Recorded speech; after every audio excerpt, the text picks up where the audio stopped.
they're made of different stuff. This is a different team. This isn't the same team that you dudes might have become used to, where they fold under pressure. Respect yourself, man. Now he scored for Man United. He hasn't thought that. So Respect. You know what? Was he?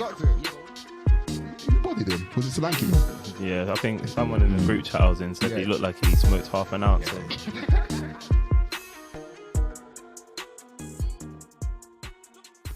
Good morning, good afternoon, good evening, whatever time you're listening. Welcome to another installment of Podcast Pundits. Same time, same place.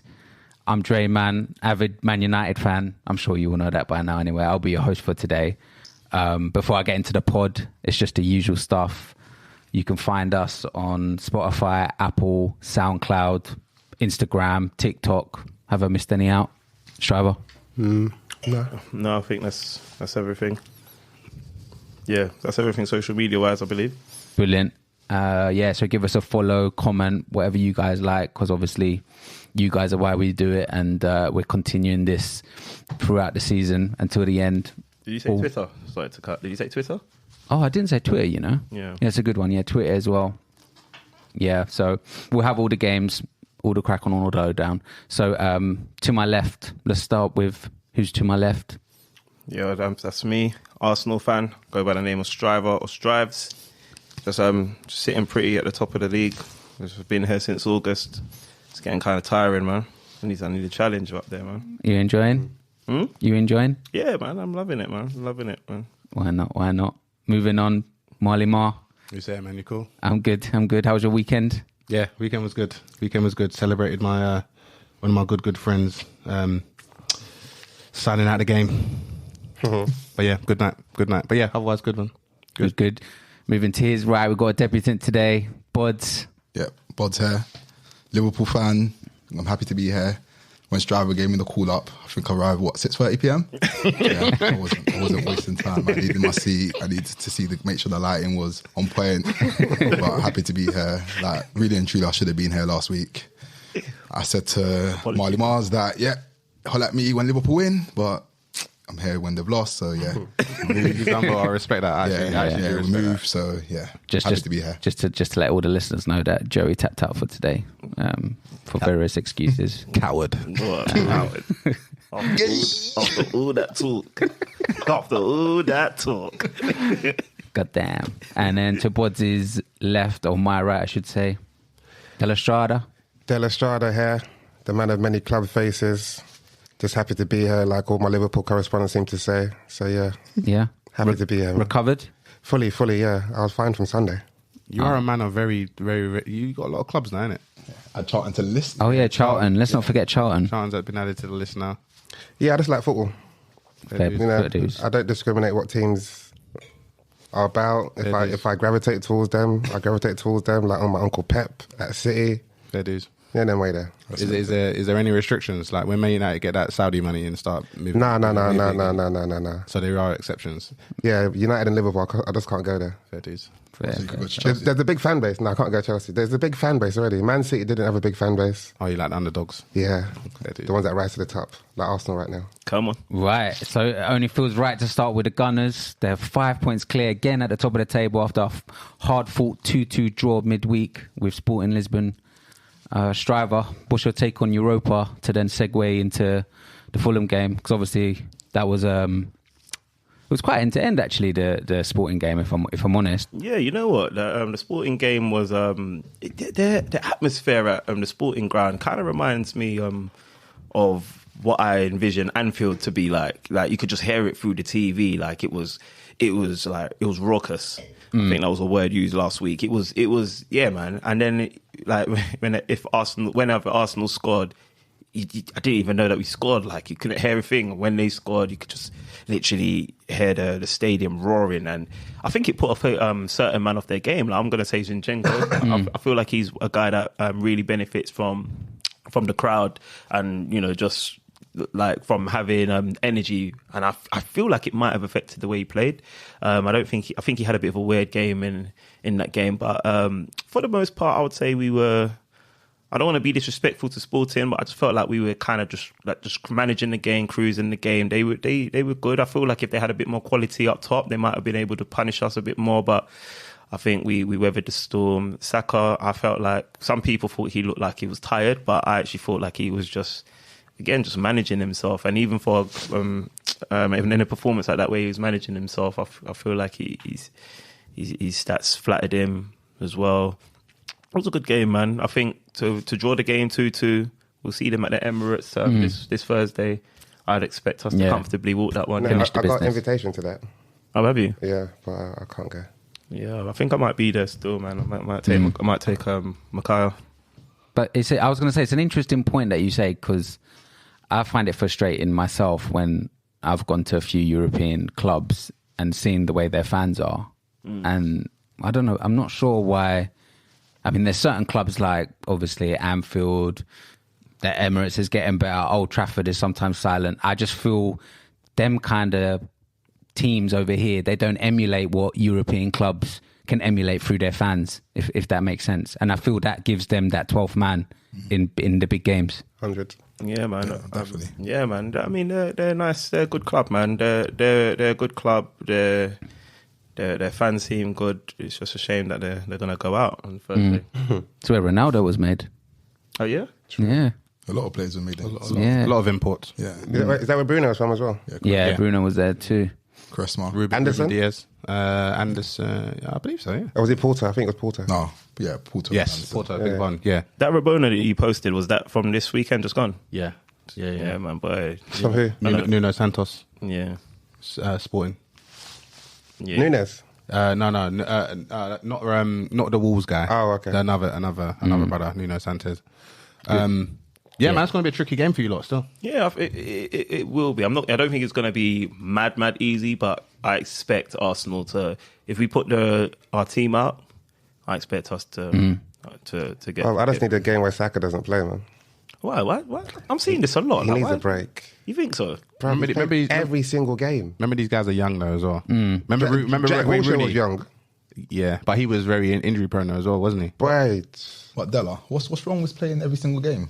Now I think potentially there might be a burnout, and like you don't want to wait until you don't want to wait until it's too late before he gets injured. He needs a break, man. Everyone needs a rest. And Saka's the only one that doesn't get rotated at that front three. How many? And he plays 90 minutes most times. Yeah, but Arsenal for a while now, because they haven't really had any Europa League games. They've been playing like every 4 they've or been 5 nice. days. They've been nice. For a hit guy his age, that's fine. Remember I when you feel were like young? from last season, all the games.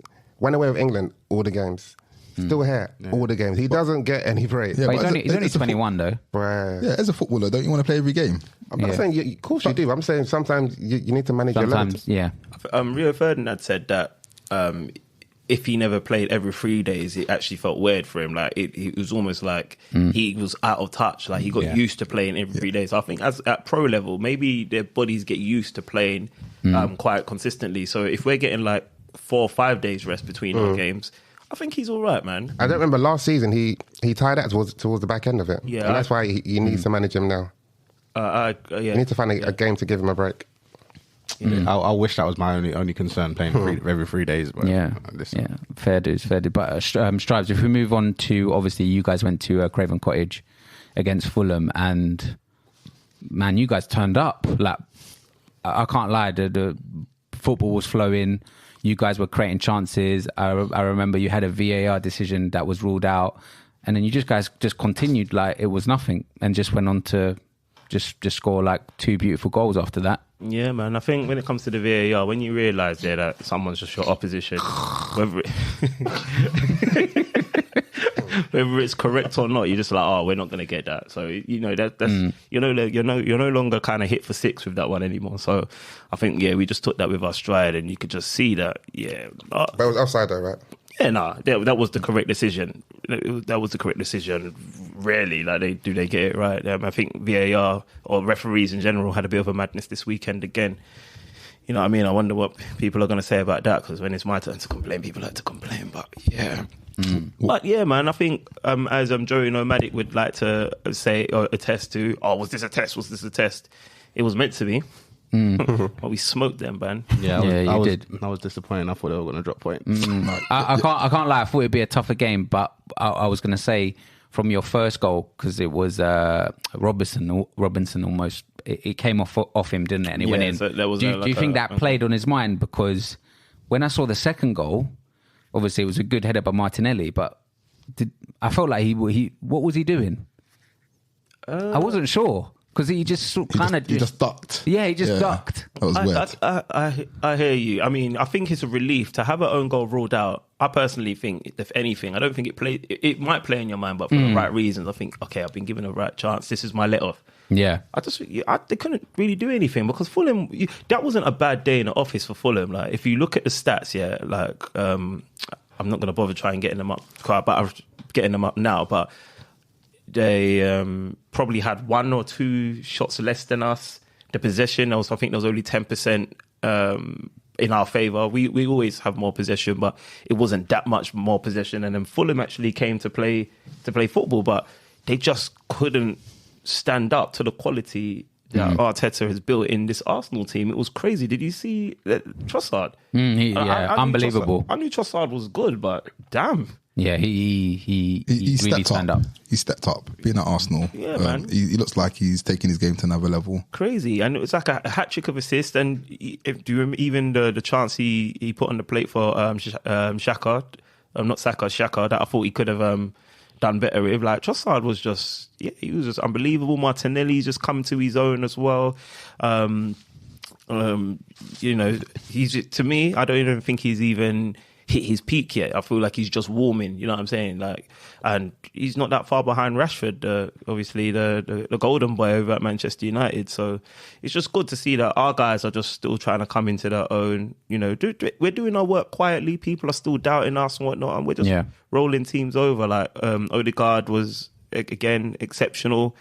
Saka just does what Saka does, but I mean, as Del Estrada was alluding to, he thinks he might be getting a bit tired, but he got hooked at 70 minutes or so, did he? No, I didn't say he's tired now. I said he's saying about rotating him, like keeping him fresh. Yeah. But now Jesus is coming back, you can rotate things a bit more. Oh my God! And just when I saw Jesus on the bench, I had mixed feelings. The first one was, guys, don't rush him back. He's cool. He's cool to come back in after the international break. Like, this is not like in a pompous or arrogant way, but we're all right at the moment. We've got the team that's decent enough to deal with what we're playing right now. Don't rush him back. But I don't think Mikel Arteta does anything that's not methodical, that's not thought about. So the second feeling was, wow, like, jeez, have you seen how strong this bench is? It's over for these bitches, man. Yeah, no, it is. These guys were celebrating when they thought that Jesus was out. They were still 5 points clear with him out of the fold, and now he's back. It's gonna be a hard. It's gonna be a hard. If I just put it to the floor to everyone, did Fulham miss Willian? Didn't play in that game against his old team. They missed Polino. Polino. They missed him big time. He drives them. Who's their like reserve goalkeeper? Because I feel like Leno might have been wearing his old Arsenal kit under his Fulham kit. Were there some sloppy goals? The second one looked a bit. Was that Martinelli one? I personally think all the goals. No, I thought that was Leno. Robinson should have done better, but Robinson had a stinker. I thought, man. I don't think he saw it coming. He's like, what? How am I diving? Yeah, because you really just stopped. So yeah, it was a confusing one. And I feel it could have been 4 5s in the first half. I think it's harsh to put that on Leno. There's not much he could. In fact, he did well to keep it at 3-0. I would have laid blame at Leno. He couldn't. The goals were the goals. Like, I wouldn't lay forward at him. Yeah, man. Yeah, man. It was just it was a nice one. Obviously, with City getting the win the day prior. You might have expected that there might have been some pressure on Arsenal, but time and time again this season, Arsenal are showing that they are made of different stuff. This is a different team. This isn't the same team that you dudes might have become used to, where they fold under pressure and stuff. Like, Arsenal are really they're even surprising me, because I am genuinely anxious every game. Yeah, like, I'm like, yo, anything can happen. I don't know. It's PTSD potentially. But I was gonna say, sorry to interrupt you, but the way that Odegaard took that last goal, for me, that sums up Arsenal. if you know what I mean. The way he took the ball down, the way he went past 2 defenders and then he just slammed it in the corner. And I'm like, Yeah, it epitomised their confidence. Yeah. Definitely. Like, this is who we are. This is what we do. Like, the goals are coming from all over the pitch, man. And I really can't ask for anything more. Like Trossard's 6 goals contribution in 5 games. I don't know who was behind that, but y'all effed up. Giving us Trossard, you might as well have given us the Premier League. And were you pro that signing, or did you want Modric? You know what? I did want Modric here, but not because I want Modric. I just like he was linked to us for ages, and I just had this gripe that Arsenal don't get their business across the line. But once it started to drag out, I think I don't know if it was when we'd gone live or when we were still piloting. I think the question of Trossard came up, and I said, "Hey, I'll take Trossard 100%. This guy's a baller." You know what I mean? I think it was John Boy, one of our previous guests, that was against the Trossard side. But you apologised for it at the weekend. Yeah, and you know what? I accept your apology, John Boy.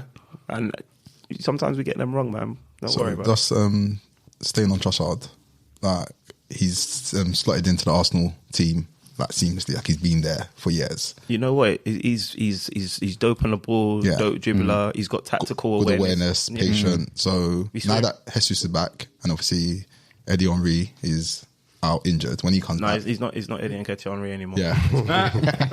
Right, you can't denounce him like that, man. You have to keep that for the season, man. Nah, he's Eddie Nketiah. Yeah. Jeez. What do Arsenal do for the rest of the season in terms of going through the middle? Is it Trossard to the end of the season, or when Jesus comes back up to speed, is it get Jesus back in? You have to fight for your shirt, innit? He does have to fight for his shirt. But the thing with Jesus, because I've got like a Guna group, and I floated a similar question, innit? The thing is with Jesus, obviously absence makes the heart grow fonder, yeah? So I was just wondering, is it because he's been absent for so long that I'm romanticising him, or we're all romanticising him so much, or is he going to come back and frustrate? Like, is he, because he didn't score for quite a while, but then I had to take myself back on the journey and watch a couple of his highlights and stuff and realise, when Arsenal was ferocious, the way he literally would start that. He'd start the press. This guy could occupy 2 centre-backs at the same time.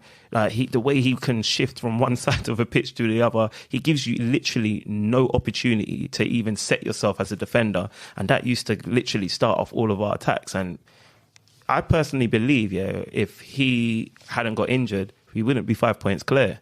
We'd be like 15. So to answer your question, he's going to work his way back into the team, but he's our number 9 or 9.5. So a fully fit Jesus starts. Yeah, but Trossard's dope. Trossard showed us he can impact the game from the left. He can impact the game at number 10. He even linked up with Saka on the right at times. Like Trossard is, we've got a beautiful problem, buds. All of a sudden we've got a squad. Who's stopping us? And at an important point of the season. Exactly. This is the point of the season, where typically, even the Arsenal of old, the one, that was still winning stuff even under Wenger. April is a tricky month for Arsenal. It was typically when we're going for stuff, and we've got hard fixtures. But right now, with the squad that we've got, man. I just quickly looked at the fixture. So in April, you've got Man City, Chelsea, Newcastle, and Brighton. It's going to be a madness. It's going to be a madness. The one that I'm a bit wary of is the Anfield one. I don't know why. I've always been a bit wary of that. Anfield, isn't it? Yeah, and obviously seeing what they done to United last week, it's more reason to be wary. Etihad, I don't know why they did that, man. I don't know why they did that either, to be fair to you. But then Etihad as well. I mean, when's the last time we've got a result at City at both grounds? So obviously you have to be wary of that. But Arsenal, they're good value for a second place finish, man. They're going to do well for that. Let's be honest. They've done well. They've improved this season as well, and they deserve that. No one's going to deny that. City's going to drop points as well, by the way. You know that, innit? Who's going to drop more?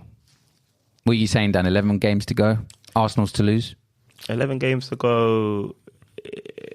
It's Arsenal. It's City's to lose. They're the current champions. It's actually that wasn't the question, bro. No. That's not what you said in the message the other day. What message, bro? Huh? Does the message exist? It doesn't exist anymore because you deleted it.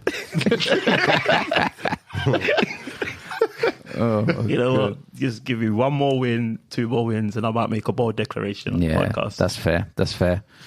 Right, only fair to segue over to your rivals, who are Chelsea, who weren't doing too well. They beat Leicester 3-1 away. They completed a perfect week by actually earning their 3rd consecutive win, which would help ease the pressure that was on Potter. They beat Dortmund and Leeds before that. So if I put it to the floor, is Potter starting to show his true colours? Like, is he starting to be a bit more safe, or is this just... He's got a bit of breathing room. What he's been fortunate in is Havertz is playing well now. All of a sudden. Yeah, he is. So is the faith that he's shown in him is obviously paying dividends at the minute. But the 2 games that he won, they were winnable games. I mean, for me, I think that you don't really expect Chelsea to get knocked out to Dortmund. That's fair. No, disagree. No, the 2 games being winnable. There was games that were winnable and he lost them. Yeah, true. So, Good point. That's fair. I think with Potter, he's starting to understand these players, understand what works. Like, he's been put in a difficult situation where he's got a lot of players, to select from. So it's difficult when you're in training ground. Who do you actually pick? That's true. Yeah. So I like Potter. Like, I've always been. I like him. He should be given time. Are Chelsea out of the doldrums yet? I'm not convinced yet. But do you like Potter for Chelsea? Do you like Potter? Because I think everyone likes Potter. Okay, I like until he said that nonsense for Chelsea about because he has a philosophy, has a way of playing. He's an English manager, and I feel that too many times they're not given the opportunities at bigger clubs. So the fact that he's an English manager that's worked his way up at Chelsea, he's like, I want him to do well. Yeah, fair. He could open doors for other English managers to come. Yeah, you can be at Chelsea, you can be at Man United, you can be at Liverpool one day. So if he felt, it's like, okay, yeah, that's why we go German, that's why we go Spanish, that's why we go Italian. So I want him to do well. Hopefully he gets the rest of the season and the pre-season, and then judge him next season. But on that subject, let's say if he does do well or does reasonably well, what clubs can he ever go to after that? Because you got Brendan Rodgers, he done well at Liverpool, then he had to go Celtic, then he's at Leicester. So at what point is the English manager going to get a better opportunity? But even Eddie Howe, if he does well at Newcastle now, I guarantee no top 6 club are going to come for him. Say no top 6. What do you think a top 6 club will get Eddie Howe? I think after the Newcastle thing, I think now he's got a little bit more respect, because I think even before Arteta, people thought I was trolling, but I was like, you were trolling though. Huh? You were definitely trolling. A little bit, small. But Eddie Howe's his levels, man. Eddie Howe's the guy, bro. Would you say him at United? Huh? There you go. But would you say Eddie Howe at Liverpool? No. So yeah, even if he does work at Newcastle with what Newcastle's resources that he's been given, the fans wouldn't want him either. But what is doing well? Like, doing well at top 6 club is different to doing well into the rest of the league. So if Potter came in and say won a Premier League, won a... Do you think he's got that in him? We don't know. And that's why I say he should be given the opportunity, because we don't know. He's a good manager. Like, you see what Brighton are doing now. And just to be honest, De Zerbi is doing a madness there. Yeah. But that is Potter's... He laid that foundation. He laid the foundation to be able to... for him to build upon. That's Harry. I was going to say Harry Potter. Harry Potter. That was Graham Potter. Might be the new one still. Graham Potter. But yeah, like, it's like I said, he's worked his way up. Bowley's backed him. Yeah. Backed him heavily. Transfer market came out, statements, look, this is our guy. Yeah. So it's like, okay, this has to work. Because if it doesn't work, it's like, okay, where do we go from here now? Like, we back this guy. We shift out all the backroom staff, shift out all the scouts, all the admin stuff is all gone. Yeah. You know what I mean? This has to work. So yeah, that's fair. He needs to be given time. And what Chelsea want from him, we don't know. Is it, you want titles in the future? Or do you want to develop and coach players? Yeah, I think what they've said is the Bowley guy said he wants to have a clear route from youth team to first team. So it's almost like that's why they're bringing all those young guys in. They want to develop their own players. Whether or not they want to develop their own players to have a model where they sell them for, similar to Benfica, where they buy cheap and sell for high. But Chelsea been doing that though. Yeah. Haven't they Yeah, not? yeah. They've been pretty profitable and selling players they put out on loan. Yeah, players yeah. that don't make But it that's to for the small team. small fees. They don't tend to sell players for big money. The ones, okay, like eye catching. Yeah, exactly like the 80 mils, the 100 mils kind of thing. I think maybe that's probably their route because they're not buying cheap. But I think Chelsea are guilty of holding on to players because they don't want them to be good elsewhere. So there's a lot of players, if you look in the squad there, like Conor Gallagher, even Hudson-Odoi, you know, these guys, like they will hold good value, like 25, 30 M. Yeah. But they don't want to sell because, if we sell them there, it's like, then they'll be the player there. So you have to just hold on to them. Yeah. And then probably they'll just go on a free. That's what ends up happening. So, yeah, they've got a lot of like players from the academy that, you know, a lot of players there. Yeah, just sell on to them. Yeah, 100%. I think they really, like you said, they need to kind of know who they want to keep and who they want to keep, like get rid of, I should say. Loan out. Yeah, that's what I'm saying. It's normally a loan, but I'm saying they kind of need to cash in on players as well. They can't just keep loaning out and then hoping that, we'll bring him back when he's good, and then they buy another 5 players and then it'll be don't really play him. interesting in summer because obviously they've got to do a solid fire sale on a lot of their players, innit? So I think if you're a team and you need a player, like a decent level player in a certain position, like you go to them. Yeah. Because everyone's talking about Mason Mount. Like his name's all over in. Yeah, but all because over his the contract media. is running down. Oh, That's why. okay. So What is they're it? What, trying- a year left in summer? or Yeah, something? so they're trying to get him to sign a new deal and he's not on it. So that's where the speculation. So they might be forced to sell him. That's interesting. Yeah. But what club do you think He's heavily would linked with go for him? Liverpool. Liverpool. Yeah, Would you take him? A lot of people are linked. Yeah, a lot. A lot. Yeah. Outside Liverpool, who else? I think Man United were linked. Yeah. I think that's. Would you take him? Yeah, I'll take Mount. As a I'll starter? take Mount. Not as a starter. As you- a would you want player. as I'll take Mount. As a starter? But Yeah, don't I'll let start him, OP hear you yeah. say that, boy. What? No, but OP's got the guns out for Trent Alexander. He's always had him out for that. Like he can't live in the moment with me. Like I can see like someone like a Mason Mount in a Man United midfield that adds value because he's got tech. He's got drive. Yeah, he's a Goal. good standard of player, man. Yeah. But I wouldn't want to He's start a him. He's a hard worker. You look like a hard workers at United as well. Yeah, 100%. No, real talk. Yeah, I wouldn't even say Real talk. Real talk. We've been instilled. I didn't say that as a send. You He's out of control. Yeah, no, but one thing I would give to Chelsea in this game, all 3 of their goals were actually good goals. That I thought, especially the second and third, they were beautiful goals. But the first one, Chilwell as well. I think he was trying to make. But the keeper was... Yeah, Keeper should have saved that one. yeah. Kovacich's goal. Woo! No, that was a Yeah, good that goal, was but spicy, the first one, the keeper spicy. should have saved that one. Chilwell celebrated as well, innit? Yeah, with the ears. Like a maniac. Yeah. What was annoying me when I was watching Match of the Day? It was because there was no commentators. I was like, "Was this a real goal?" Like, I was like, "Is this count? Does this count?"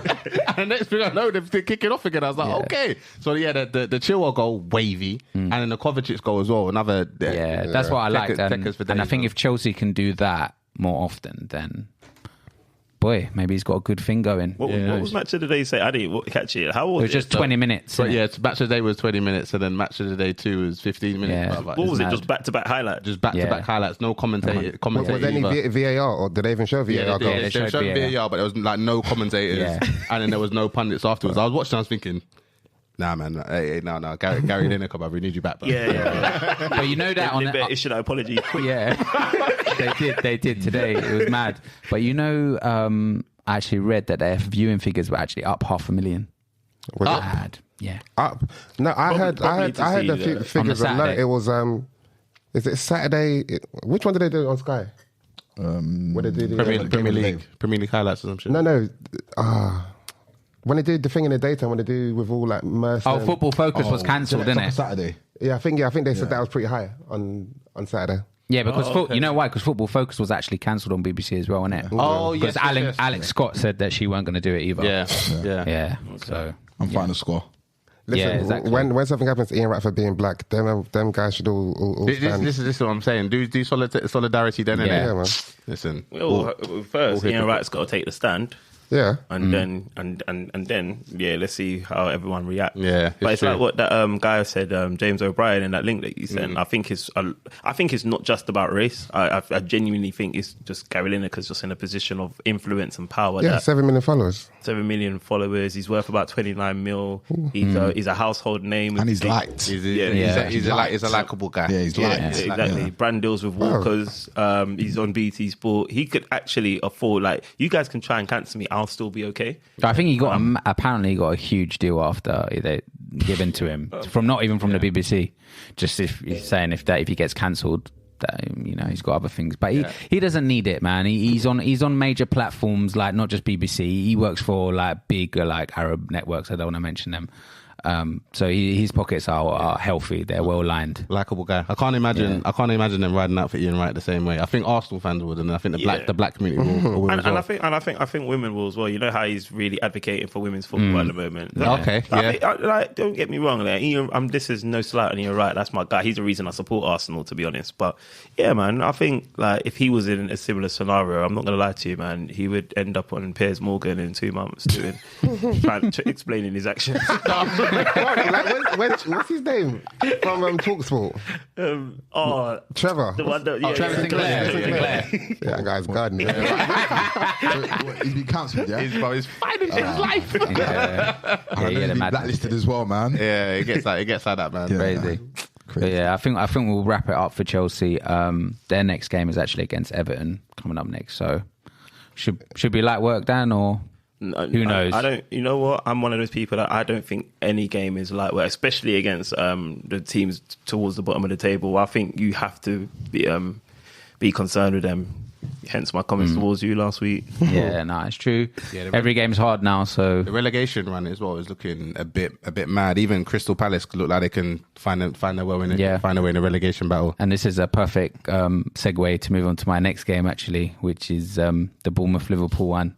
So Salah missed a crucial penalty as Bournemouth made Liverpool pay the price after beating United 7-0. Oh my God. My question is, Bods, was it worth it, the 7-0, or would you have taken a win at Bournemouth and drawn against United? How would you have done it? That 7-0 was always worth it. It's always worth it. To beat United in that way, you know, could never replace that or trade it in for anything. But the Bournemouth game, it's just a typical game for Liverpool. It's concerning. Very concerning. If you look back at their away form, very concerning. If you look back at the teams that were dropping points again, very concerning. And my concern is that Klopp is failing to motivate the players. What, even after 7-0, bro? It's easy to be motivated against Man United. You know, it's easy to be motivated for the bigger games. You know, the style of play is like it plays into like big teams open up, you could attack each other, you know. So, but when teams sit back and say, you know what, break us down. That's the problem Liverpool have. And watching the game on Saturday, I just had a weird feeling watching it. Like the play was so slow, predictable. Bournemouth actually looked dangerous in the break, and it's the same way Liverpool lose all the time. It's like Solanke looked good. Solanke, yeah, he's decent. He's improved. His hold-up play is a lot better. He looks strong, powerful. But would you take him over Nunes? Nah. Nunes is my guy. Yeah, Nunes is my guy. But yeah, it's just poor. Like I said, I was reading off the results, the recent away results, and the teams who dropped points again. We lost 3-0 to Wolves, relegation candidate, didn't score. Lost 1-0 to Bournemouth, relegation, didn't score. Lost 1-0 to Nottingham Forest, away, they were bottom of the league at the time, didn't score. So it's concerning. All these teams have been in and around the bottom. We lost the leagues 2-1 at home. So look at the teams who are dropping points again. So like these players are just coming out and thinking, you know what, you just play football, and it doesn't work, and then they just lose. Van Dijk, the first half, I think his missus must have kept him up all day, all night. Because I think who bodied him? Was it Solanke? Yeah, I think someone in the group chat I was in said he looked like he smoked half an ounce. He was moving weird. I didn't know what happened to him. Yeah, it was just a poor performance. Body language was wrong. Robertson's body language disgusting. Like just didn't care. I just want to go home kind of thing. And yeah. But it was shocking because Trent had a couple of shocking moments in that game as well, didn't he? It's the whole team. On paper, the team should be beating Bournemouth. On paper. Obviously, we know football don't work on paper. But just the team just doesn't look like they care. Like for these games. Literally doesn't look like they care. Do you think they've kind of lost a little bit of motivation for this year, though? Do you know what I mean? Like overall, if they look the overall picture of this season, I think they've lost their motivation for these kind of games. Okay. In the bigger game, Liverpool done well. Like showing up, we played well. You know, beat City, beat United. You know, beat Spurs. Yeah. You know, just about lost to Arsenal, but they showed up. But it's just these smaller games. Like, is he against those smaller games? Do they set up all the same? Obviously, I think, like I said, it's easy to get at Liverpool. And like I said, we lose the same way all the time. Okay, give Liverpool the ball, try and break us down. We struggle to break them down. We play too slow, and then they'll have a midfield run and just break our lines all the time. and then we're just running back, and then they'll get one, and then that's it. It's never like a bit of quality thinking, whoa, that was crazy. That goal was like look at defending. How you gonna, like even the goal conceded. Did you see it? Yeah. It was just like, come on. Like we had 2 phases where we could declare that. Van Dijk, I don't know what he was doing, and then Konate was like kind of wrong-footed. Yeah. And then it's like, yeah, there you go. Yeah, to your point, I genuinely do think it's finding the motivation against these little teams because when you played against us with the 7-0, bruv, that was old school Liverpool. Yeah, definitely. It makes me sick that teams find a way to show their best selves against Manchester United. I think it's because obviously over the years we've tormented a lot of teams, and obviously there's everyone wants to get one over on us, and it's annoying.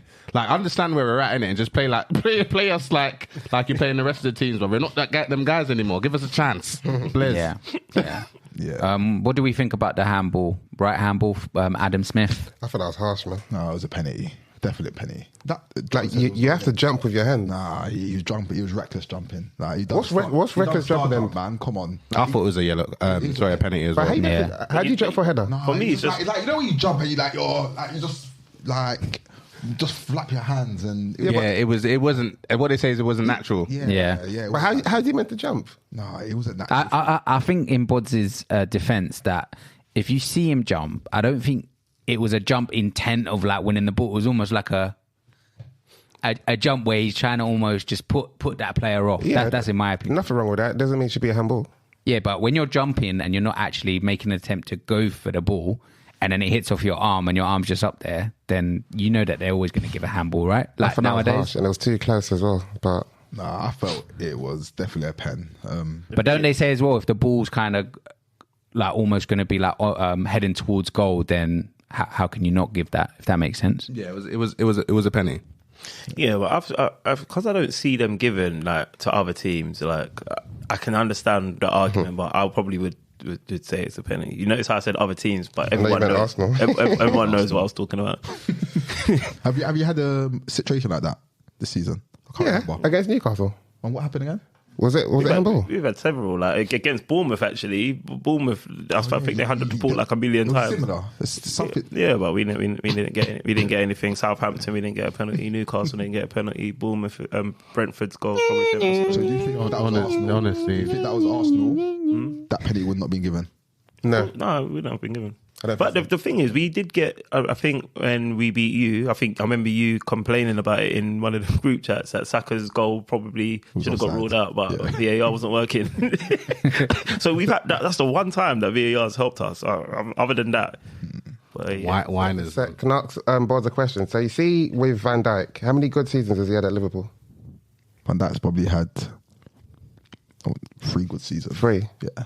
So would you put him in the running for one of the best Premier League defenders ever Yeah, of course. after 3 seasons? Of course. What with man like Rio and Vidic, who's Rio, won Vidic, multiple Terry. Premier League titles. That After Rio. 3 seasons and 1 title. The reason why, because sometimes if you take away like accolades, individual accolades away, it's just what he was doing on the pitch. But The dominance. if you take out individual accolades, is he better than Ledley King? No, that's the truth though. No. I think Van Dijk is being a top defender, and the reason why, like with Van Dijk, so many players are just not on it against him. Prime Van Dijk, you see, they don't even try, and that says a lot about a defender. Like, But he only gave you 3 seasons of it. yeah, Is that enough to say? he had his ACL? He had his ACL. Has it been the same since that? Nah, you know what? He got away with it last season. Because the defense was actually better, and then obviously this season he's been exposed. So I think it's caught up on with him this season, and his mind hasn't been there. I have a lot of sympathy for Van Dijk. He's been cheating this season, man. It's like I feel like he. It's ACL. Yeah, Yeah, I would cool. say an ACL injury. You're never coming back the same. You're never. Huge sympathy for him. It's hard to Yeah. come back from that, man. You never come back the same, and then you're pretty cautious about going in for certain Yeah. challenges you might win in for. I wouldn't even say it was that. I would say, especially when you do an ACL, I think 9 times out of 10, any player that's done an ACL, they lose that yard of pace. Yeah. That if you're playing in the Prem, you need that yard of pace. So it's always difficult when you have big injuries like that. These are the breaks. Yeah, but Bods, to wrap it up, you guys are going to the Bernabeu next. and you're trailing Real 5-2, and then after that you're away at Man City. So you got a tough 2 games coming up. Yeah. But like you said, are they big games that you guys are actually gonna propel yourselves in? Because obviously I've seen Liverpool do a madness in the Champions League and then come back and win a game. I actually think you're going to do a madness. Like I know Liverpool fans aren't optimistic, but I think they're going to make a game of it. Where's that at the Bernabeu? Yeah, it's not happening. What's the score? 5-1. 5-2. 5-2. I think I'm not saying that they're going to go through, but I just think we're going to see a spectacle. Right. You see the difference between 6-1 or something like that to Real Madrid? No, I think, bro. I think Liverpool is going to shock us. I think they're going to shock us. But I think the difference is this is Real Madrid. This is like the Champions League is their shit. You can't come to my ground and say you can do what With Benzema and these experienced players, Modric, Cruz, Benzema, Camavinga. I want to see a good game, but I just don't see them. I don't see Liverpool overturning. Yeah, it's a tough 5-2 at the Bernabeu. Real Madrid will probably win the Champions League game because they're having a poor league season. This is their bread and butter. When they went that ridiculous run where they was winning Champions League after Champions League, they were poor in the league. Yeah, so one thing I would say, if Liverpool lose to Real and then beat Man, no, they're going to take points off Man City. If Liverpool beat Man City, Liverpool are stupid. Wait, Liverpool play Man City next week? Yeah. After the international break. Oh, home or away? Away, yeah. By that time, we'll probably be 8 points clear. That's what I'm saying. If Liverpool beat Man City, I feel like you're almost giving it to Arsenal. What United's not in the title race now? Bro, you're flying, isn't it? So good luck to you guys. No, We'll try and get as far as we can at the top of the table. I just like seeing your face when I ask. No, I've asked you. I didn't care about the answer. No, but I've asked you before. How many trophies are Arsenal winning this year? Okay. How many are they winning? Oh, you're asking me again now? Yeah. Definitely one. Definitely one. Fair. Fair. Moving on. Man United played Southampton. It was a 0-0 draw. Obviously, Casemiro got sent off for the second time. Cool for that guy. Can we talk about some positive? Just a smidgen. We won in the Europa League. Yeah. We won 4-1. Yeah. I was coming on to that. Okay. Pause. Sorry. Start with something. Yeah. Casemiro sent off for the second time in a crazy, entertaining goalless draw with Southampton after a great midweek victory against Real Betis 4-1. Where I didn't enjoy seeing Weghorst cry when he scored, but Marley Marr start with a midweek and then let's work to Southampton. Oh God! All right, MJ, just before you start, the question I want to ask you just as before you start, would you say that was that the response you were looking for, or were you going to grade your response on the Premier League, or does it matter which competition it is? No, I don't think it matters what competition it is. We just needed to bounce back with a win. I agree. So the game against Real Betis was probably a fitting opponent given the time. 10 played exactly the same team as he played against Liverpool, and I think that was a statement piece just to show that he trusts the players that were on the pitch to put things right. Anthony scored. Did he have any other options though? Yeah, no, he did. He did. In attack, Garnacho was on the bench. Sancho was on the bench. So, I mean, he could have replaced a lot of players given the 7-0 drubbing. But he started the same team, and it worked. I mean, we looked pretty comfortable in the whole game. Weghorst got a goal. As Strive said, he cried, which made me absolutely sick and disgusted that he was crying for scoring against Real Betis at home. Allow it, bruv. Like Bruv, there's moments though. We were talking about earlier about like weddings and people crying. This is like, he was at Burnley. Respect yourself, bro. Now he scored for Man United. He never thought that. So respect. You know what? But was he crying because he scored, or was he crying because he's getting a goal bonus? I don't know. You know what? I think he was crying because he's probably like he's felt the pressure. Like he can't believe where he's at. Yeah, he was overwhelmed. Cloud9. Do you think so? He's happy to be around. I'm not for those Bro, guys. would you not cry if you go? if you played for a top club, What, and right now, no one expected you to be there. Right now when I'm dead, right now when I'm rubbish at football, and of course I will cry. And yeah. But I'm not a pro. No.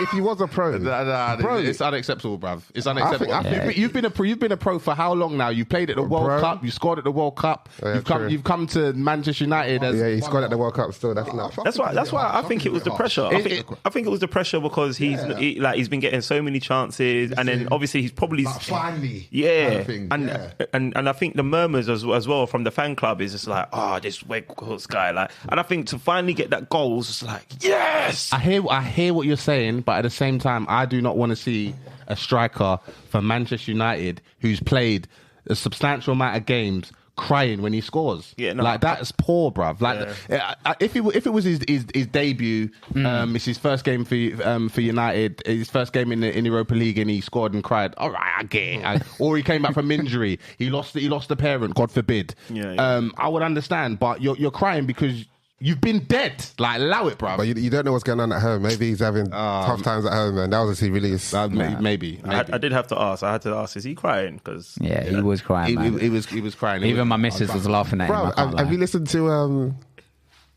let's just say, can we mention another podcast on this? Why not, man? Let's spread the love, man. Yeah, Vibe in 5, and Rio Ferdinand had Patrice Evra on it. Okay, yeah. And they were talking about was it Nutty? Yeah. What, and then Scholes came over and goes, He started crying in that. He goes, "Oh, fuck this, I'm not getting it." The madness is, when he told the story, I was like, nah, let me watch this again. Bro, he was crying, bro. It was real life crying. And Scholes came across. He looked at him and it was like, he just walked away. I was like, no, it really happened, bro. Yeah. Patrice Evra is one of the funniest people in definitely. the world, bro. Comedian, absolute comedian. But the game was it was a good game. It was probably what we expected to happen. We expected a win. We've made Thursday in a return leg pretty comfortable. Knowing how 10 is, I don't anticipate him in doing too many rotations in the team. We'll probably play the strongest team again. But why not? Why? Are you not complaining about fatigue though? So you should rest some players. Yeah, I think he will rotate, but I know what Molly Mar's saying. It won't be like all right, let's just do a quick chop and change in terms of like quite a few players to give him a rest. Because you could be thinking, even it's 3 goals, we don't have a madness here. What he might do is probably like maybe make 1 or 2 changes, but I think at half time, if we're winning, I think you'll make that's more. You don't think he's gonna give Garnacho and Palestri? Garnacho's injured, by the way. Yeah. Oh, is he? Yeah, he's injured. Not Palestri. I don't think he'll start. I think he looked lively when he came on. Yeah, I like him. Yeah, there's a few players in Man United that look good when they come on as subs. Yeah, they're more impact. Yeah, at the minute there's players that are starting, and they're still looking like they're struggling small. And I say that to the Premier League game. Moving on to the 0-0. Yeah, Southampton. The 0-0 against Southampton. Sancho started and he was pretty underwhelming. I think. I thought the same. Yeah, he played number 10, right? Why was he underwhelming for you? So Sancho's got Sancho's got bags of ability as far as I'm concerned, but I don't think he's got like that aggressive nature to him. Like I'll see him going for challenges and he will shy away from the challenges, and he's not first to a lot of things, that kind of thing. If the pressure's on him, it's half-hearted. Yeah, so that's the word I was looking for. It's pretty half-hearted. 50. Oh. Yeah, and it kind of makes sense why he took a mental health break when you see stuff like that. It's like, have you not? And he's a dope player. He was dope in Dortmund. He's a good player, but there's a little bit of him that I question whether or not he's got that kind of that fire that Ten Hag seems to want from his players now. Even Anthony's got a bit of fire. He's shy to take on his man, for instance, but in terms of like his level of aggression in games, I actually see it with Anthony. And I think if someone like Sancho had that same application, he would be an absolute problem. I think you might be being a bit harsh on Sancho in this game. Well, not that I make you right that there's something missing, but I would have probably used. I feel like they don't want to take as much risks. But I say as in because what you're praising Anthony, but I felt like Anthony had a similar game to Sancho. Just so I'm clear, I'm praising his application. He's got application, but in terms of like his output, product. it's a bit suzzy. Even though he scored in. But would that also be like Sancho in terms of positioning? Because where was he? Was he more out? Was he no, more? but it's the same because last season he was doing it. Last season was doing it on the wing, and now he's just doing it in the full. Like what I'm seeing from Sancho in terms of like my feeling of being underwhelmed. It's the same feeling I got when he was playing out wide.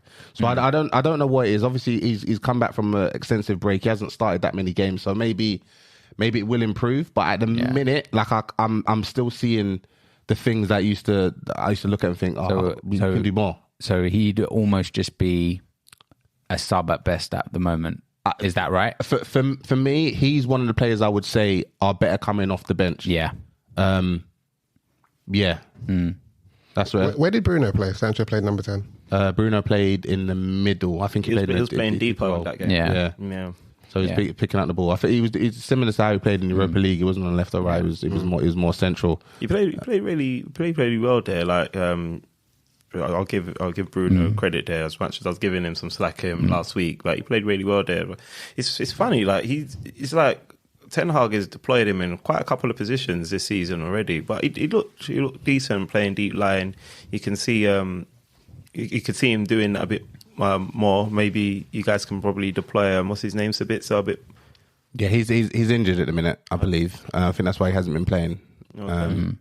But I mean, you kind of know what you're going to get with Bruno. Bruno's a player. He comes on, he takes a lot of risks. Sometimes they'll come off. Sometimes they won't. If they come off, he's had an amazing game. And if they hasn't, he's probably given away the ball and they've scored a goal. Kind of. Yeah, he had a shot smashed against the post. Yeah, I mean, after obviously the red card happened. Was it a red card, guys, or what? I was going to move on to that. It was a red card. I think it was a red. It was a red Yeah, card. It was harsh though. That's interesting. Yeah. It was a red card to me. It's a red card, but it is By the letters of the law, but people just want consistent. Again, this is what I said when I touched on it in the Arsenal game. I just think the referee and the VAR across the weekend was just a little bit inconsistent because I think for the red card that Casemiro suffered, I think it was a yellow to begin with, then it was upgraded to a red card by the referee that was refereeing Chelsea and Leicester when Pereira nearly took off Felix's ankle, I think. Yeah. You know what I mean? And it's just like, all right, you never Is gave that the same ref? Yeah. In VAR. Yeah. So he's never given... He never gave the red card in that game. Yeah. That was worse. Yeah, exactly. I think this is the point. That's what some people have said. And then he's now in the VAR room and told my man to upgrade these yellows. No, he didn't tell him to upgrade it. He told him to have a look at it. Okay. I think that's the difference. So I think VAR have told the referee, maybe you should go and have a look at it. And then the referees decided. But I can kind of get why it is red because, okay, he's tried to get the ball and obviously his studs have rolled off the ball and then it does look bad. I mean, and that is, for me, he can break his leg. But if you're giving it, I think and studs showing as well. Yeah, I think that's what, because obviously 10 said, and to your point of consistency, which is what I agree with. I think De Zerbi said it as well. Like the refereeing in England is inconsistent, and it's just not good. Like they're cowards. Like they're not watching the game and being brave in their decisions. They're relying on people who are watching a monitoring screen that has the ability to slow down the game to make decisions for them. It's rubbish. Like there was, and I'm trying not to do an Arsenal here by talking about the ref too much, but there was a couple of situations in the game. Like there was the red card. Okay, it was the red card, cool. Yeah. But then there was an actual handball as well. Did you see the handball? Yeah, so the handball. No violin? It was no violin. No, it was a penalty. No, but I said it was a red. So It was like the point where I was surprised. That is talking about the there was a good few VAR? points. by the way, I'm don't know if it did, I'm not pushing back on that point. I'm just thinking what one rule for me and another for him. Handball, innit? Because just like it was with Arsenal, but I make you right. Like I think unless you are a hater of United, you're probably gonna argue that no, that was a handball. But I could understand why you'd feel aggrieved, but I can also understand why it's not given because I've seen it not given so many times. But the thing that baffles me is that obviously we talk about the red card. Then Garnacho came on, he ran in the box, then he got scissored. So the guy got the ball, but then once he got the ball, he took out the player. So again, like it's a bit weird because when you compare the two, what are we actually looking at? Was he start showing and was it? Well, it wasn't start showing, but it was a bad challenge. Like the aftermath. Obviously, the defender's got the ball now, but he's completely chopped out Garnacho. Yeah, just left something on him, man. I'm all right with that. Yeah? Yeah, man. Hey, football's soft nowadays, man. Tackles are tackles. If you get the ball and I get the player, boy, it happens, innit? I just came to get the ball. What are you saying though? That was bottom of the league. You had a lot to say about bottom of the league last week. Well, I think the red card changed the game, Dan. You just about beat Bournemouth in the 97th minute. So it's different. It's different. So Southampton looked poor. Though. I know, but I wrote back to John Boy who said the same thing in the group. Man United have played a game every 3 days since the 27th of December. Then tell Ten Hag to rotate his team. I've been trying not to say that, bro. But it's a very valid point. We played a lot of games, and to those lot of games, Man United have won the most games in all top 5 leagues. If you remember, I wanted you to have as many games as possible. So all that's happening is everything that I wanted to happen. But that's the price you pay. Like, in every competition is a normal thing, you know. Yeah. You can't be complaining every 3 games. I'm not complaining, but I'm saying the red card. Dan was saying that it's bottom of the league. The red card changed that game. Bottom of the league. If we went down to 10 men against bottom of the league, we'd still win. United could have won that game. We could have won. Southampton were poor. Southampton had their chances too. Let's not take it away from them. Now you was in a title race, but now you're 16 points behind the league leaders. Like, talk to me about that. Boy, just go on and win it. That's what you need to do, innit? Who's that? We need to go on. Yeah. Okay, Yeah. cool. Don't drop out of the top 4, man. Cool. I think before we wrap up this game, I think the only other situation was just Rashford, the penalty. What did we think of that? At first I saw it, I thought he just dived, but he kind of got clipped a little bit at the end by the keeper. I don't know if you saw it. Where he was kind of running away from goal, and the keeper came out in the Prem. Oh no, yeah, it was Southampton. Yeah, no, I wouldn't have. I think I know what you're talking about. If I can remember, I can't recall. I think the handball and the Casemiro was the only decision was the like, clear ones. Yeah, I was like, oof, okay. So yeah, I'm gonna because I can't remember it vividly. I'm gonna say no, that probably wasn't. So, just on the subject of penalties, did we talk about Salah 20? No, he didn't. He conveniently tried to escape.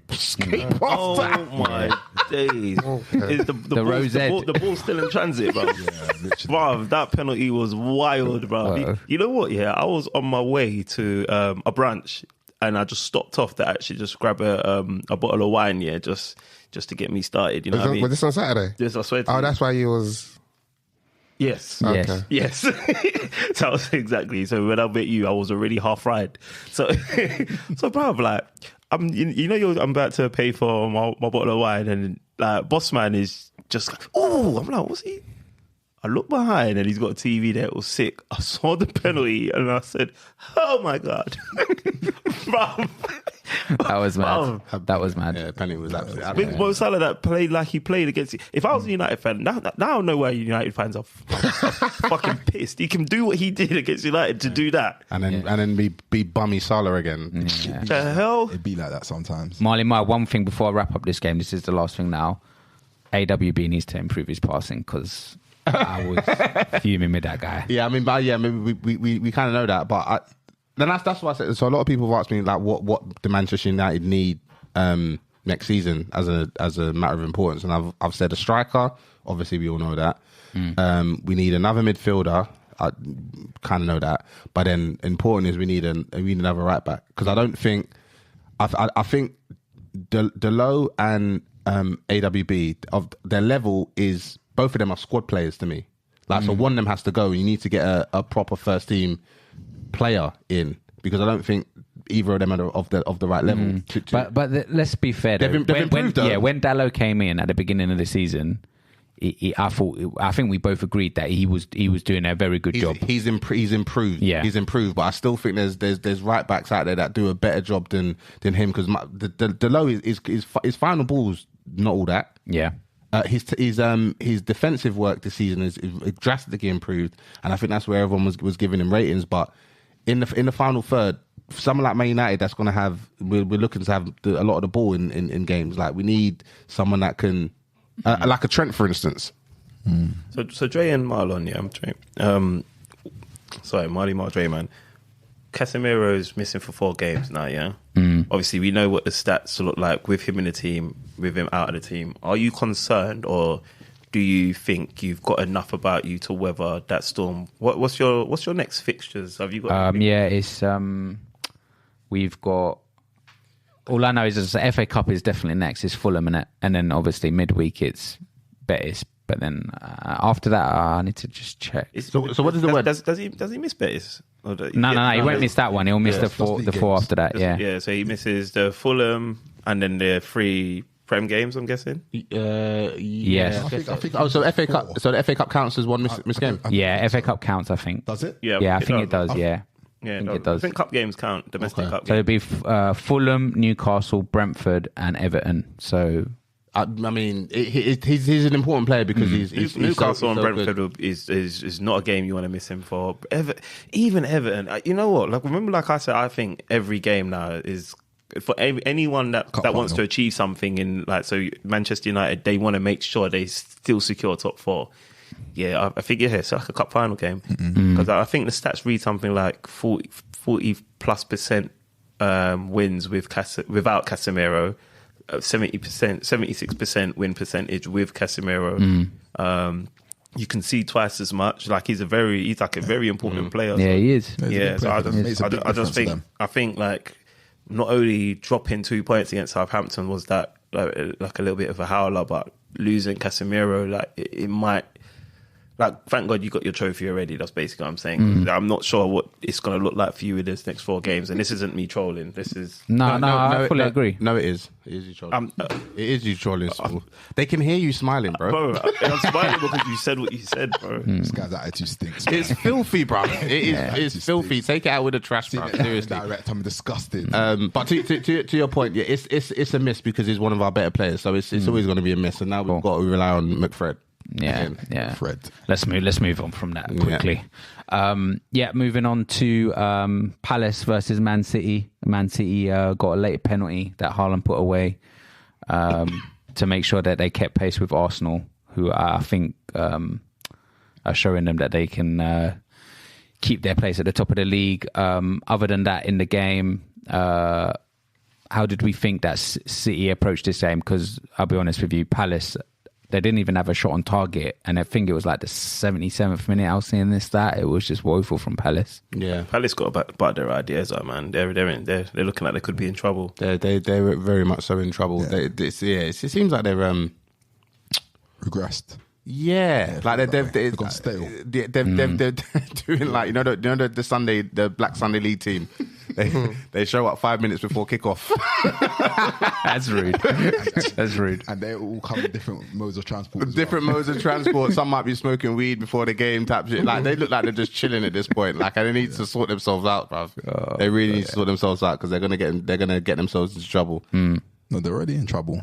Like serious trouble. I think they're like 4 points clear of the relegation zone. Yeah, That can change quick. No, that's what I'm saying. They're in. Well, their form is suspect at the moment. I always get worried when they've got poor form and then like Arsenal's playing them soon.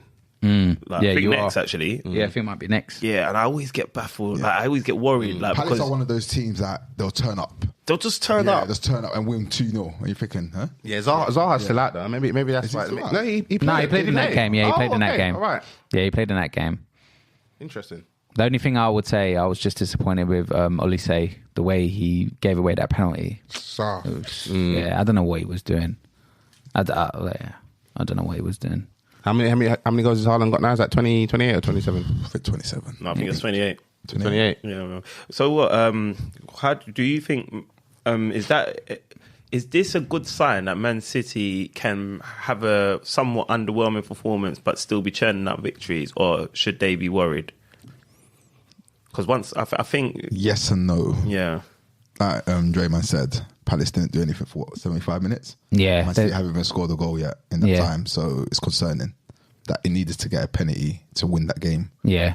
So City's a weird one. People can say, "Oh, it's not the same city, not the same city," and it's unfair to say that because Arsenal have been that good, and it's difficult to keep pace on a team that keeps on winning. And Arsenal keep on winning, and they've got a healthy gap. So, But City's got form for like picking up a win and run, and yeah, but this is this season. You know, we're not talking about previous season. This season, are they going to do it? You know, we don't know. The Premier League is a tough league. Like you could see it, and City has struggled in a lot of games recently. Like a lot of games where they just scraped it. Games where you think that's a banker, Yeah. and just scraping across the line. So They might be actually struggling with the same situation that Liverpool struggling with, just in terms of being able to motivate players. You know what? Yeah. You know what it is with City? I think Haaland really impacts them in a negative way. Yeah, I said that from the beginning. Yeah, like he gets goals, but I think the way City want to play, they want to control games, and Haaland doesn't give them that. So they're always a man light in terms of just that manipulation of the ball. So it's hampered them, and that's why I think they struggle. They don't look for him. They don't get him in. Yeah, they haven't adapted well to him. Yeah, they don't play around. They don't play off him. So it's like they're doing these things, and all they want to do is just give him a goal, point blank range, and that's it. And then when they can't do that, they struggle. So when they were doing the false nine last season, when Foden was doing the job, saw how involved Foden was, give and go. Yeah. You know, he was involved, and it was 11 men just with the ball. Haaland doesn't get involved in possession, so it kind of like gives them a disadvantage. He doesn't really press well as well, Haaland. Yeah. So where they had, Dele alluded to it, and when he made the point of City's team is stronger, but their squad is weaker. So if you look at like Jesus and Sterling that got sold, those guys will press from the front, get the ball back high up. Yeah. I don't think Haaland does that. So City have to build up their play from deep all the time. He does do it, but he's just not as well as Jesus. He does it because he's instructed to do it. But Yeah. you know when you Yeah. just do something, do that, but you're not good at it. Yeah. So you I see think how that's what it is. despondent you guys sound like when you speak about Man City. Why are you so confident that they are gonna they're gonna win the Premier League? I'm not saying they're going to win the league. You know, I'm not, Marley Marley is all right because Manchester United's not going to win it, are they? And now I'm going to struggle to answer your question. No. Forget about it. Okay. So what I was banking on Arsenal being Arsenal this season. But as I've said in previous episodes, what is most concerning to me is that Arsenal are showing character that I hadn't seen in previous seasons. Yeah, I agree. Bournemouth is a perfect example. Like, you guys won in the 97th minute or some shit. And Villa. And Villa, like it's happened a few times, and this is a sign of champions. yeah, definitely, 100%. Sign of like it's a annoying. team that's going to win the Yeah, league. Like those key moments. I think if Man City drop points against Liverpool, It's done. It's done. it's still too. But I would be. I wouldn't say it's done. I probably would. It's Arsenal. I probably won't be to lose, deleting man. it. It's Arsenal Put it to that way. lose. Yeah, no, it's done. I wouldn't say it's done because, like I said, 11 games are a lot of games. It is. It's a lot of games. And 33 points. And Del Estrada's already said what that's the 33 runs are looking points. like. We've got a crazy run. Yeah, that's Chelsea though. I think we should be smoking Chelsea. Liverpool, I'm not sure. Newcastle, I'm not sure. Nah, you should, man. No, but we used to always smoke Newcastle, but then they surprised me last season. City, I always write City off. They just seem to smoke us. If we get anything from that, brilliant. And Brighton, I mean, Yeah, no, I don't think we're at home. I think we should do. I feel that it's good that Man City are on Arsenal's coattails because it keeps Arsenal focused. If Arsenal open up an 8-10 point gap, they think, oh yeah, we're comfy now. So what you don't want to do is go into the games with the wrong mentality, thinking that it's done. But has Arsenal had the wrong No, mentality? they haven't. They haven't because City play first, they go 2 points. So Arsenal know immediately they're going into the game knowing, okay, we need to win. So if it goes to 7, 8, 9, 10 points, you know, it could just change that focus. Oh yeah, we're comfy. We could afford to lose. And then what you don't want to do is lose and then lose again. Yeah, I hope we've learned that lesson. It's very quick. I hope we learned that lesson from the FA Cup. I hope we don't do that again. Yeah, you're speaking from experience as well, because obviously you've been in this situation with Too many jaws, with Man not City, defeats. Man Too many City, jaws. a few times. Yeah, man. Arsenal, they're moving like mentality monsters right now. It makes me sick. I've been impressed. What Arteta's done there is, I didn't see it coming. But you know, one thing Arteta said at the beginning, when everyone was writing him off, he's like, we're doing what we're doing. And slowly, it's just going to come together and it's just going to explode. Do you remember him saying that? No, I don't Yeah. remember that. Is it You didn't remember saying exploding? that? I don't remember. I'll find the thing, and he did say that. You know, it's funny because I don't know. I take pre-season seriously. I do as well. And when I saw what Arsenal were doing in pre-season, I took it I knew serious. it is long. I always feel that pre-season is always a good benchmark. Thank you. To go into the I wish season. that dickhead Joey Nomadic was here, Yeah, bro. yeah, I Do you know always how many believe that. times this guy wasted my time calling me Yeah. up and we'll just be arguing? I said, bro, let me enjoy my pre-season Arsenal- and But peace. that's Smashing because teams. Liverpool have been trashing preseason for a hot Exactly. minute now. That's why he said that. And we Okay. were poor this season. Yeah. And I thought, ooh, Because like- even we smoked you. The Fred squad that Yeah, chip. Oh, yeah. 4-1 or something. Called Yeah. And it's like, when I saw Arsenal just 4, 5, 6, and they were just doing madnesses, I thought, Arsenal going to the season like Yeah. they want this. They Definitely want a good this. indicator. Yeah. Now, people say it's just pre-season, but nah, man. If I got 6 pre-season matches, I want to win all 6, Yeah. and then carry that into the league. Yeah. You know, because if you're losing, you're drawing and losing. Yeah. It's not a good. Yeah. It kind of reflects your season. I agree. And Liverpool didn't have a good pre-season. Look where they are. I don't think Chelsea did as well. Look where they are. Arsenal had an amazing pre-season, and it just carried it on. Yeah. Just carried it on. Look where they are. So I think that's how's Arsenal's pre-season been like before the one that just has it been up and down? I would say it's been. Yeah, I would say like there was that Emirates Cup. I think there was a couple of times where we didn't even win the Emirates Cup, a couple of times. But I don't think it's been like woeful. But I really enjoyed this pre-season. Like Laid the foundations for sure. Yeah. I believe that anyway. Yeah.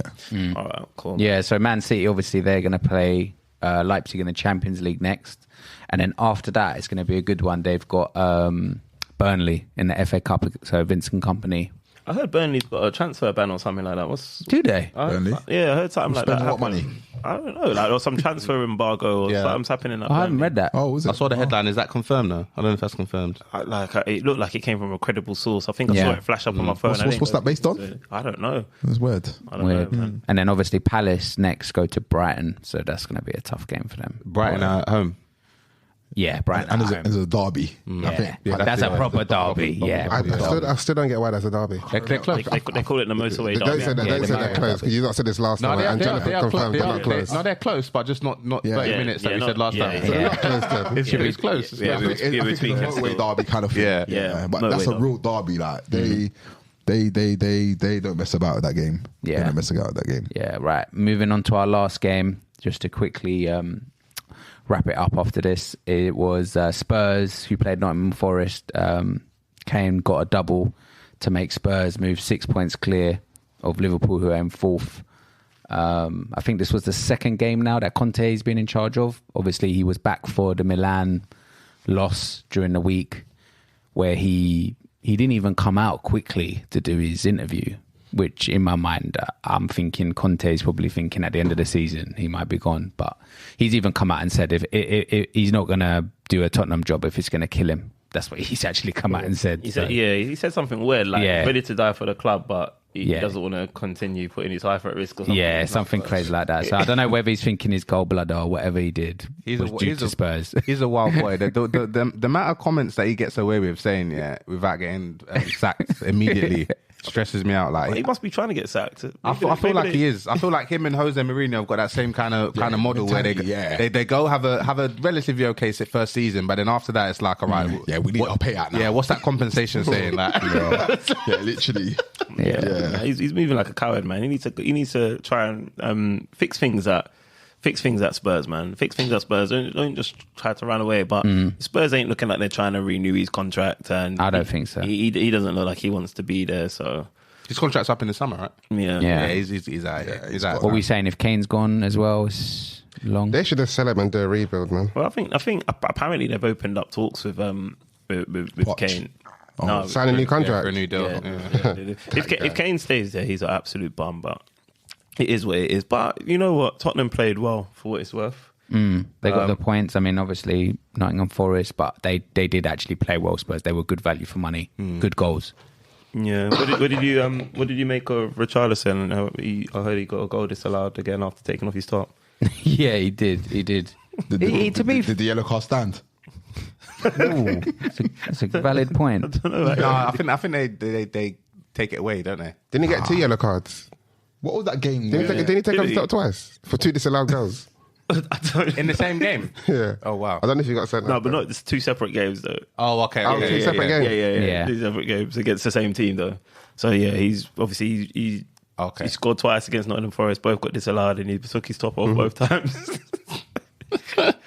Yeah, he's going for it. What do you guys think of the rumours that the players have asked for or pleaded for Poch to come back? I don't believe that. It's a weird one. Like, what players are there that are still there that were there when he was there last time? Other than Kane and Son. The main ones, isn't it? Kane and Son. No, it's not. Yeah, but Kane's going to be gone. Let's be honest. Yeah, it's not But enough. you know what? He's gonna be What I find strange about that, it's not like Poch left on like harmonious good terms. He got sacked. No, but he kind of got pushed out though. And that's a Levy decision. It's not a player's decision. Fair enough, but my thing is, when has it ever gone good when someone's come back You know what I mean? Like, okay, so Mourinho came back to Chelsea. I think they won a Premier League again, and then it was a dirty fallout. Who else can we talk about? Ronaldo came back to United. He had a good season because he got these 20 goals, and then look at how it ended. Like, normally, when you think of players coming back, it doesn't of anyone just coming back to a club. It doesn't.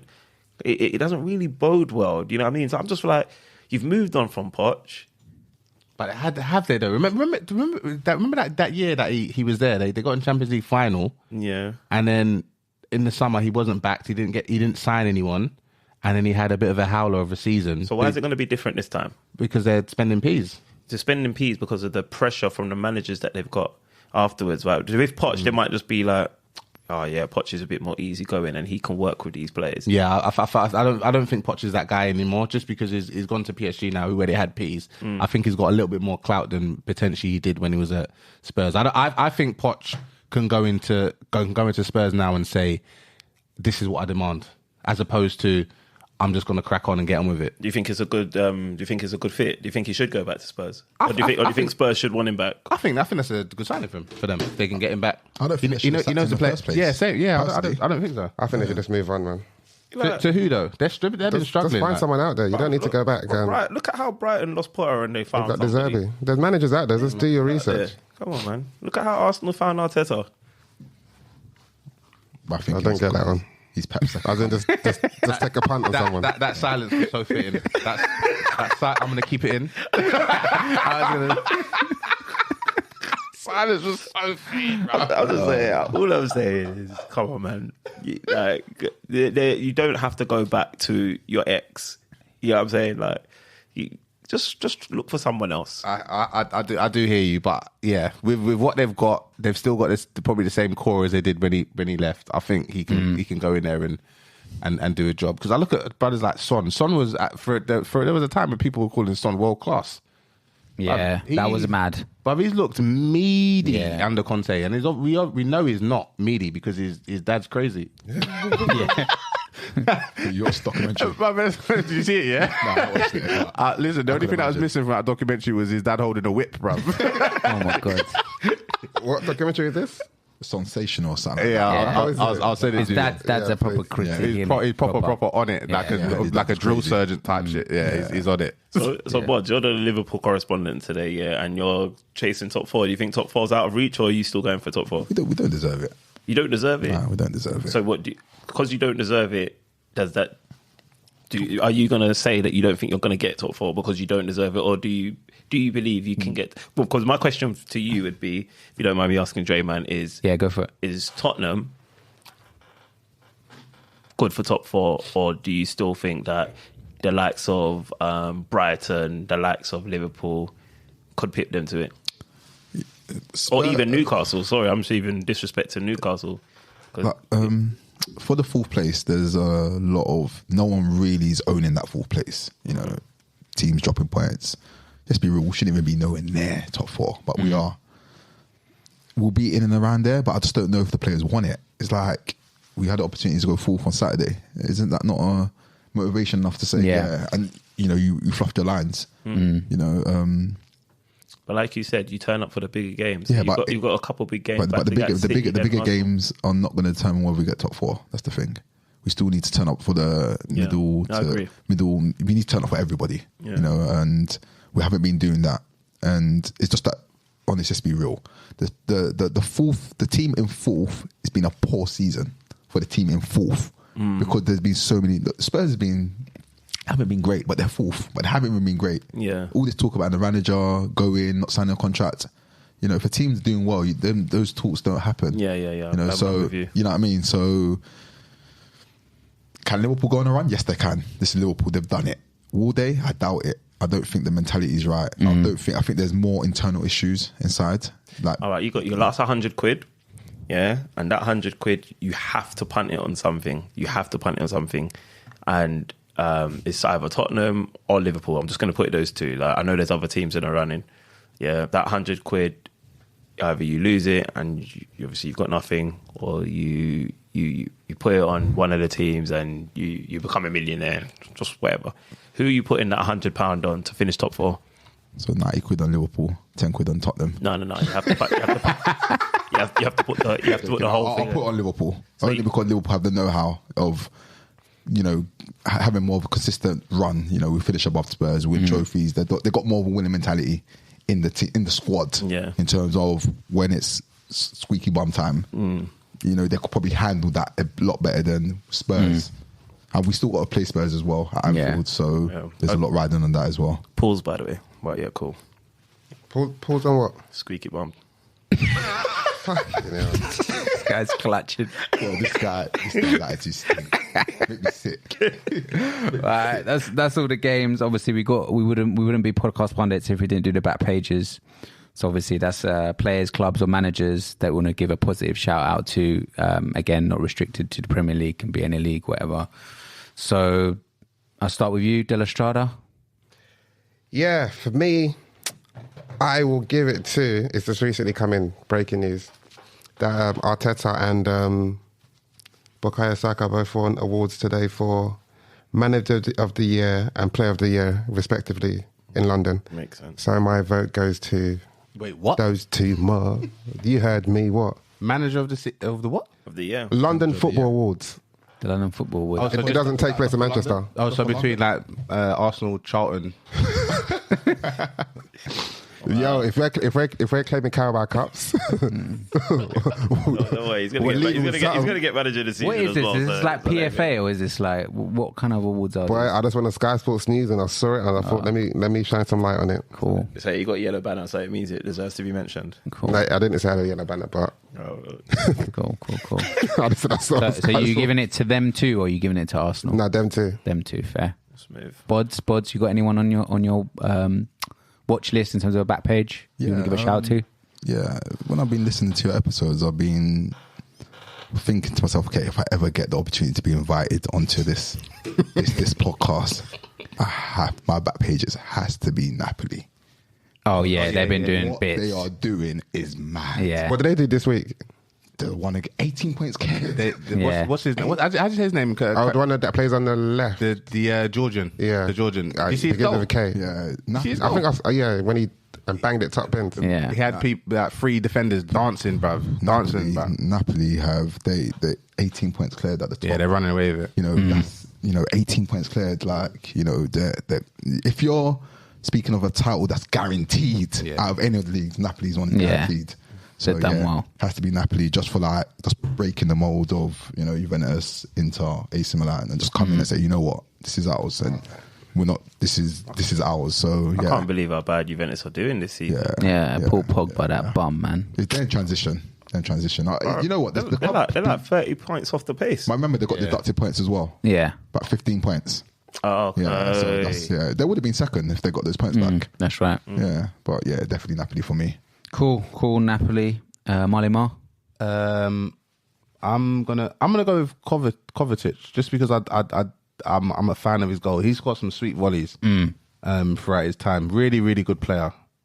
I think he's a little bit underrated as well for what he brings to the team. think? Yeah, I think he's underrated. I rate him. People do rate him, yeah, but I don't think people understand how wavy this guy is. Because he doesn't score enough goals. That's why. Yeah. I think He's a baller. we're living in an era of stats, but if you watch ball, Yeah, he's a baller. he passes the eye test like with flying colours. Attention crazy. Yes, yeah. he's a baller. I like him. Brothers like him. I think people view Verratti in the same way, in the sense that he doesn't get you goals, but in terms of like what they do on the pitch, it's top quality. So I say Kovacic because he does get the odd goal and he scored an absolute banger. Yeah, that was a wavy goal. Nice, really nice. All the time, boy. Yeah. Driver. Yeah, man. Mine goes to none other than Leandro Trossard. He put up an absolute brilliant, exemplary performance. 3 assists. He just looked magical. He looked wavy. Dare I say it, Lionel Messi-esque. When he was on that ball, man. So, yeah, man. Yeah, he did well. He wasn't Messi though, man. Let's be honest. Oh, the only I thing I can be thought honest he was about is I thought he was going to go down the De La Strada route. is the and 16 points Talk about there. the London TV Award. Hey, do you know what I mean? Let's Nah, he did well, but let's talk awards at the end of the season, yeah? Let's do that, boys, yeah? that's fair. That's fair. I'm gonna go with Vincent Kompany, Burnley, like 80 points at the top of Championship. I think they're like, is it 13 points clear? Okay. They ain't being caught, and yeah, he's just that guy. He's done a crazy job, because I think people, when they told him when he took that job, like, he's mad. Me He included. left Anderlecht, innit? Or was he unemployed at the time? Or was he No, leaving I Anderlecht? think he left. He Yeah. left, yeah. And then he went to Burnley, yeah? Yeah, Okay. Yeah, that's but a yeah, big win. he's done an amazing job, and Yeah. you know, good luck to him. I hope that they knock out Man City in their FA Cup as well. Yeah, to change a club like Burnley, Yeah. that Maybe Tottenham should go for him. maybe it's not a bad shout. 'cause But it really, like, I think De La Strada said before, sometimes like you just need to. He's doing it with Burnley. Just let him just flourish a bit in his Burnley role, Yeah. rather than take a job. Like, imagine you was Vincent Kompany going from Burnley to Tottenham now. So what are you going to do at Tottenham, because you know that your money's already restricted? No, not necessarily. I mean, Tottenham do spend money, probably not as much as you probably expect them to spend. Yeah. money. But I feel like you have to rate a manager that's actually gone into a club and completely changed it. Yeah, that's fair. How their style of play, like, and as I said, that They're playing ball. yeah, Yeah. Championship it's not easy. It's a To, jungle. yeah, it's Nah, it's one of it's not the a toughest big leagues. old- I'd Yeah, say. Championship is a jungle. Like, Yeah. to play ball in Championship, you must be a good team. He's doing because his thing, it's man. not about ball in Championship. It's like fightings, war. And that's it. Long ball, header, whatever they're doing there. But yeah, Burnley. I looked at them and I go, what?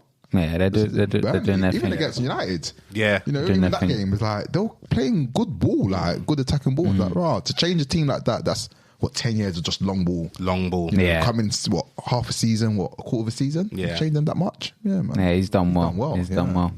Good luck to him. Good luck to Burnley. It'd be good to see them back in the Prem playing a different type of football, Yeah, which will be 100%. good. But yeah, that's our episode done for this week. It's been interesting. Arsenal have taken all the plaudits again. Well done, Arsenal. Oh, no, we don't clap all the time. No, cheers for that. We don't do that. No, I appreciate that, man. No, Shut that down real quickly. no, cheers for that. That's not what we do here. No, respect. Respect was due. And I respect that. Strives, you got to clap back for him. Or Yeah. I was just taking the claps on behalf of Arsenal.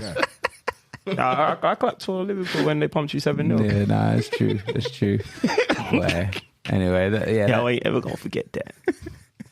We're done for today, guys. Like we said, follow us on all the major platforms: Spotify, Apple, SoundCloud, Twitter, Instagram. Drop us a comment. We appreciate them, and it does make us crack a joke or laugh from time to time. So yeah, keep it going. Give us a like. We're out. Peace.